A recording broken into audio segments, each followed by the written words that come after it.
Good morning. My name is Elena Reese. This speech is for public speaking. It is the Israel-Palestine conflict and the human rights violations within this conflict. Since when do you have to agree with people to defend them from injustice? Lillian Hellman.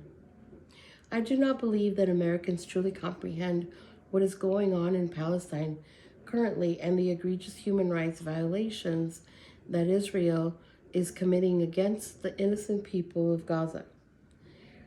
I have seen the devastation and heard of the atrocities being committed in this conflict and fear that not enough people understand what is going on.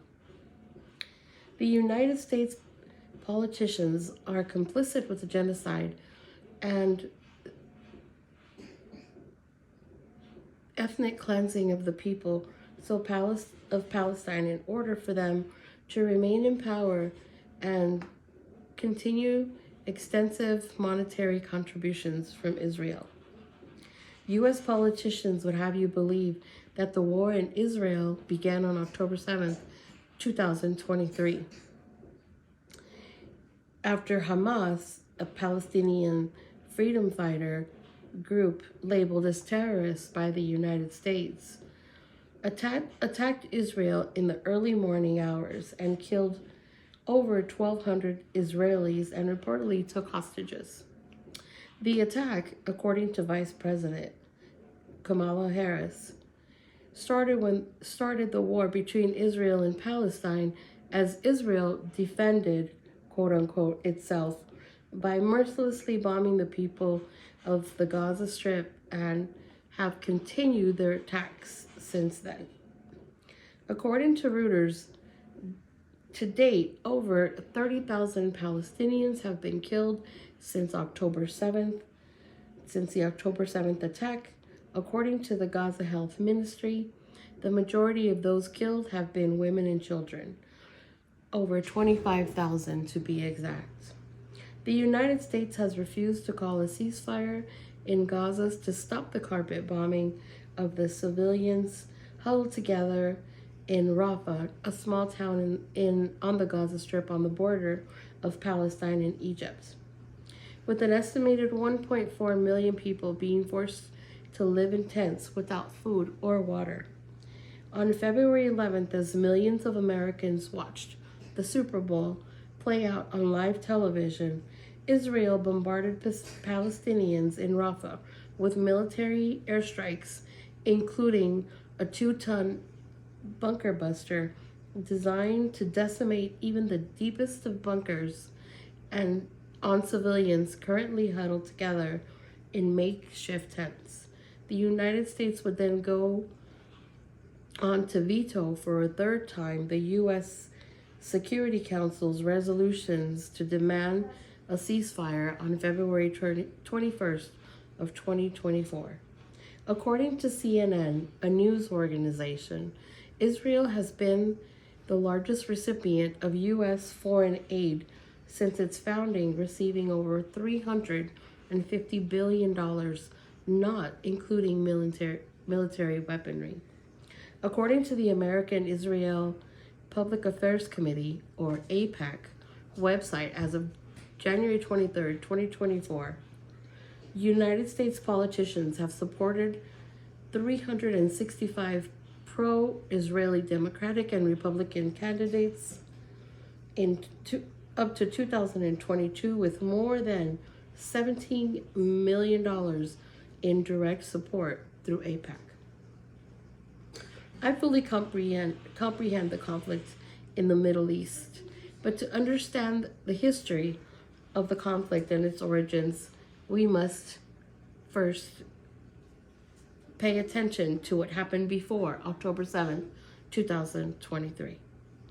While some would have Americans to believe that the conflict began on October 7th, the reality is the conflict started back in 1948 after the end of World War I. According to well-known Middle Eastern news source Al Jazeera, on October 31st of 1917, during World War I, British forces conquered Palestine, then under Ottoman control, ending 1400 years of Islamic rule over the region. The British pledged to establish a national home for Jewish people in Palestine. A large-scale Jewish migration to Palestine began, accelerated by Jewish people fleeing Nazism in Europe. Between 1915 and 1917, the Jewish population in Palestine increased from 6% to a whopping 33%. Zionist organizations continued to campaign for the homeland for Jews in Palestine. Armed Zionist militants started to attack the Palestine people, forcing them to flee. Zionism, which emerged as a political ideology in the late 19th century, called for the creation of a Jewish homeland. Palestinians were alarmed by the demographic changes and tensions rising, leading to a Palestine revolt from 1936 to 1959. The violence ravaged Palestine. The matter, which referred to as newly formed United Nations. In 1947, the United Nations adopted Resolution 181, which called for the partition of Palestine into Arab and Jewish states, handing over about 55% of the land to the Jews, and Arabs were granted 45% of the land. In 1948, Israel was born as an official state. Leading up to Israel's birth in 1948, more than 750,000 Palestinians were ethnically cleansed from their homes by Zionist militias. The mass exodus became known as the Nakba, or the catastrophe.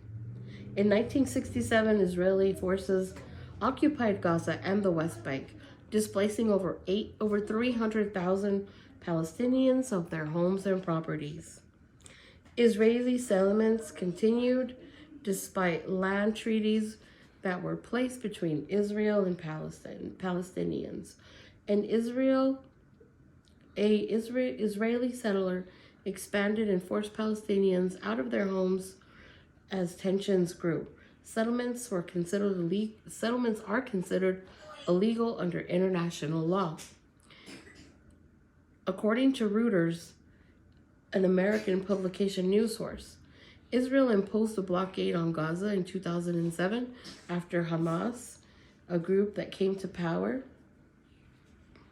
The siege continues until this date. Israel also occupies the West Bank and East Jerusalem, the territories Palestinians want back as a part of their future state.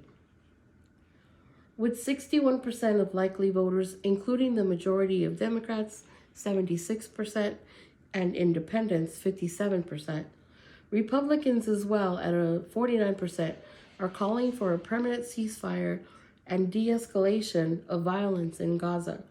The United States stands firm in its deeply embedded colonist roots of enriching themselves at no matter what cost of life to those who are in no way to blame for simply existing in a region that belongs to them.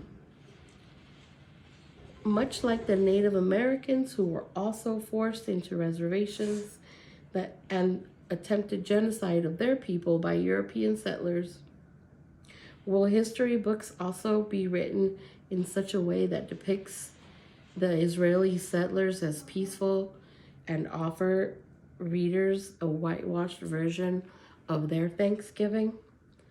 Israeli claims that the violent airstrikes and military ground forces massacring civilians is simply them, quote unquote, defending themselves from Hamas, forces that are, according to Israel, currently hiding in Gaza, without realizing that occupiers have no rights to defend themselves when they are breaking international laws by simply occupying illegally a land that is not theirs.